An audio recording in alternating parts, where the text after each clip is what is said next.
Hi, everyone, and welcome to another episode of Ancient Warfare Answers with me, Murray, your weekly fix of ancient warfare-related stuff to take you away from whatever distractions there are in the real world from thinking about ancient history and ancient warfare. You can, of course, ask us a question, and you can do that in multiple formats. You can send an email, you can comment on a previous video, you can even send a postcard. PO Box 222 Belfield, NSW2191, we'll find it. And of course, you can listen to the large podcast. Ancient Warfare podcast comes out once a month, and you can even listen to the Ancient History podcast now. Right.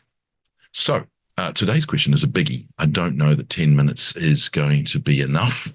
It could well not be, in which case it's a lifetime's work, but that's okay. Now, the question is from Miles again. I think I mentioned that last time. What defines heavy infantry in the ancient world? Were Phalangites considered heavy infantry in their time? Oof.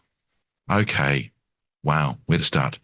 I think the idea of heavy infantry, light infantry, medium infantry is a modern one, which is pushed backwards into the ancient world, who didn't necessarily think in those terms. And it's a problematic debate because even if you think this way, you can often find yourself slipping back into standardized thinking about light and heavy. One of the things for instance, about Roman legionaries is that they were always adaptable and flexible, and therefore able to be used in various combat roles.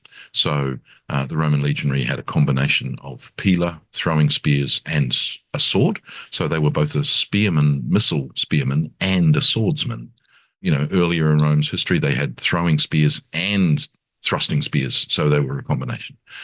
When you look at the hoplite, of course, there's arguments that they also threw spears, but they are a spearman, and the definition, as we looked at last time, the definition of a hoplite was a spear and a shield. The definition of a phalangite remains a spear and a shield, we saw last time. So I think the problem you've got is what we term heavy infantry, legionaries, hoplites, phalangites. We like to contrast those with light infantry, auxiliaries, peltasts, psiloi in terms of hoplite troops, and ancillary troops, archers, javelineers. And I think that the ancients didn't necessarily think in those terms. Obviously, a hoplite is a wealth category, and therefore it's a status. And the other types of warfare, and this is a long-standing debate, you know, the disparagement of archery by Greek warfare, when all armies seem to have archers. So it's like, well, hang on, archers are there. So it's kind of like, well, we've got you, but we'll talk bad about you. But I think the other thing is that when you look at Greek warfare, hoplite warfare is the thrust of warfare, except when it's not. You know, the Battle of Sphacteria, the Battle of Lechaeum, where you've got peltasts coming to the fore, defeating hoplites. And, you know, in Roman terms, Mons Graupius, where auxiliaries are in the front rank and the legionaries are in reserve.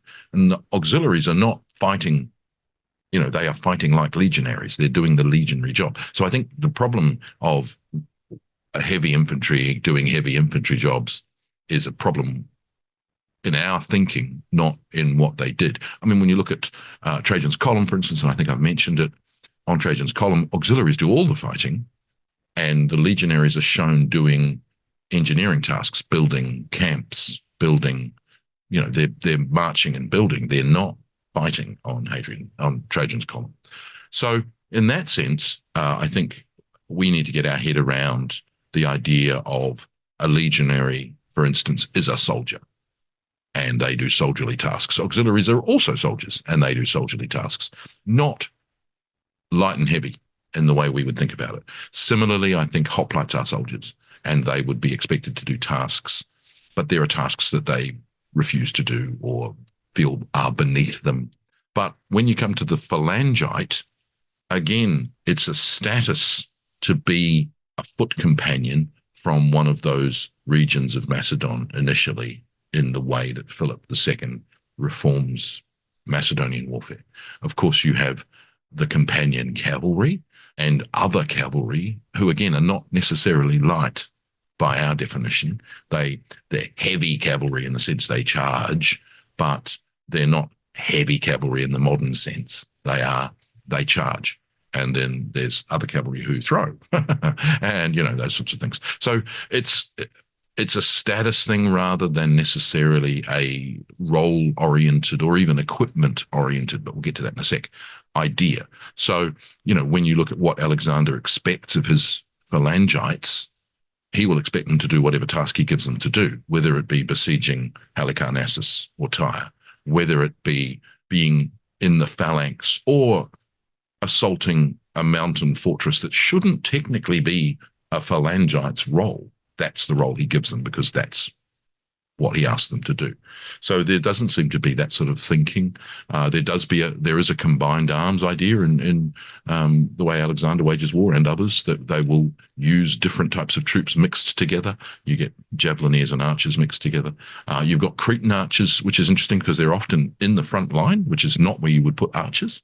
Are they more heavily armored than other archers? We're not sure. I've thought about that in the past. Might have mentioned it, not sure. You've also got this issue of equipment defining an infantryman. And so we say, we talk about peltasts and we call them light infantry.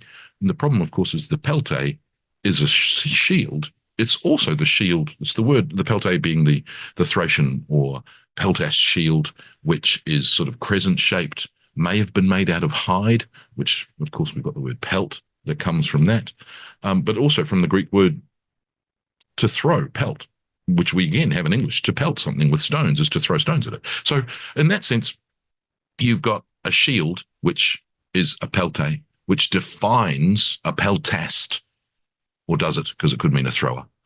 And then at the same time, you have a Macedonian Phalangite who carries a peltae shield. So is it this definition of a size? Is it gosh, no one tells us.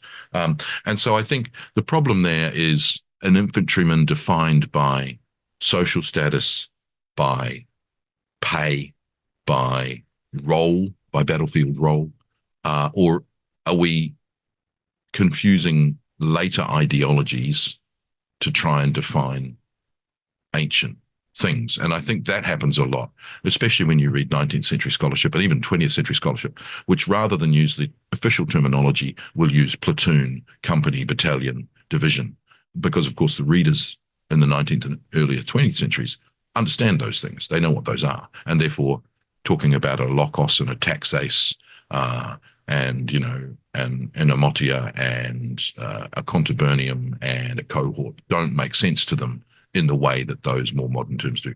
We don't use those terms as much, or certainly our readership is not as familiar with what is a platoon, what is a company, as they used to be. So in many ways, I think using the original Latin and Greek terminology is better anyway, especially because they vary from culture to culture, city to city. So I think the idea, and you're kind of let loose because a Roman legionnaire is a Roman soldier. He's not a heavy infantryman. He's a Roman soldier that will be required to do whatever is required to do, whether it be build a bridge, build a camp, storm a fortress, fight in the front line, operate in a looser formation.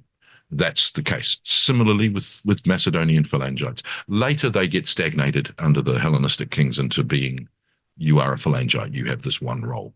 You had one job. And obviously in the losses against the Roman Empire, that's very much what's happening with the Phalangites. You had one job. You didn't do it. So I think, terms of heavy infantrymen, light infantry. I mean, when we look at other cultures such as Persia, there is a spear bearer at the front rank of a Persian army, but he is also an archer. All the depictions of Persian soldiers, they have spears, swords, and bows, and so they're archers. But in our thinking, Persian heavy infantrymen are lighter than a hoplite. And it's like, well, yeah, because you were thinking of them as doing a role which is a heavy infantry role, as opposed to Persian armies were missile-based, and therefore every man is an archer. But they're also a spearman, and some of them have shields. So, that really is a problem for our thinking. You've got other cultures who are, purely cavalry-based, and it's tricky. So, for instance, the Huns, their cavalry-based army, but they also operate on foot, regardless of what we're told about them never being able to fight on foot. They run siege weapons, and we've talked about that. So I think the problem is in our terminology of heavy infantry is not a term that the ancients thought in terms of heavy or light. I think they thought in terms of psiloi, hoplite, Phalangite, Agrianian, Cretan archer. And is that a role? Is it a social status? Is it something in between? Is it a combination at various different times? It can be. So I think, you can use an archer to be a pejorative term as well as to define a soldier on the field. You can use Cretan to be unreliable or to, define a reliable soldier on a field. It can be both. So I think in that sense, it's an issue. Interestingly, Roman tombs, what Roman legionaries wear on their tombs is not their heavy infantry equipment generally. It's their military belt. And generally they're wearing a sword, which doesn't make them heavy. It makes them a Roman legionary. Not their helmet, not their armor, not their shield necessarily. So you get these tombs of Roman legionaries where they're wearing just a tunic, but they're wearing their military belt and a sword, and sometimes something else. So in that sense, I think the problem is with our thinking of heavy infantry, medium infantry, light infantry. That's the problem. They are infantry.